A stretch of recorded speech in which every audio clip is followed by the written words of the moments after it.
My name's Emma Gibbons. I'm an artist living and working in Devon. I make colourful, show-stopping, contemporary works of art using resin, glitter, sprinkles, crystals, and all sorts of mixed media.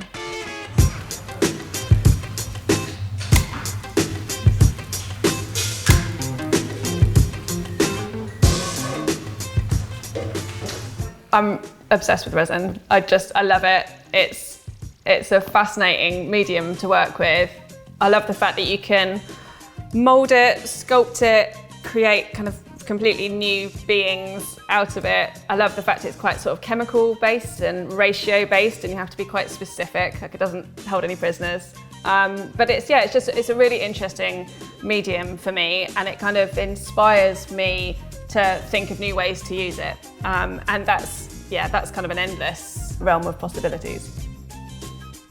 I like that it's colourful and glittery and quite over the top. It's sort of quite dramatic and not something that people have seen before. I think that's the biggest comment I get, is like, oh, it's really unusual, it's really different. And that's something that I definitely really value and try and push for. I like the fact that they're not flat wall pieces, that you get to kind of interact with them a little bit more. And I like the fact that they're curious. There's a lot of text in my work. There's a lot of wordplay. I look at street art a lot. You know, you don't need to go very far to see interesting street art. And I think, you know, text in artwork is something we've been doing for years, but I still find it personally really interesting.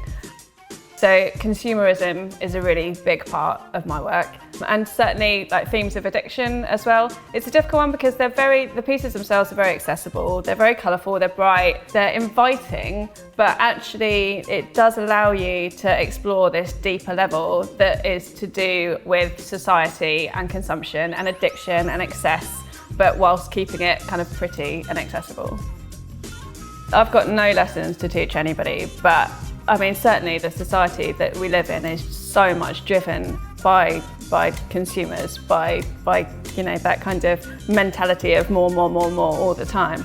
And it works. It's how we live and it's what we feed off, but actually it's hugely damaging at the same time.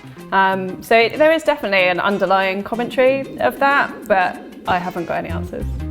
It's not trying to change your mind, it's not trying to sway you either way, it's literally just saying, this is this, think about it, you know? So there is an element of that as well, that I just want to kind of make people think about stuff. There's also quite a lot of retro iconography and images in my work. A lot of that is because I like it and it keeps me interested. I think there's something quite interesting about our kind of innate calling to our own childhoods and how that can feed into who we are as adults. So there's been lots of Barbie stuff, Pac-Man, recently Space Invaders, just really nice kind of retro imagery that's quite crisp and interesting, sort of remodelled in a consumerist way. I like people who can have fun with their artwork, who really invest in kind of like the colourful, cheerful nature of it. I like enjoying it, enjoying the process, and I want to do that. That's part for me, that's why I do this, is because I love the creating side of it. It can be whatever you want it to be. Like, you get to decide. No one can make those decisions for you.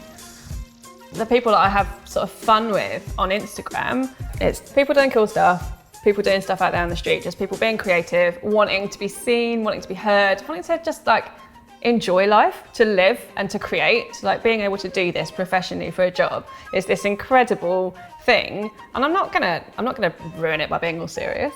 Like, enjoy it.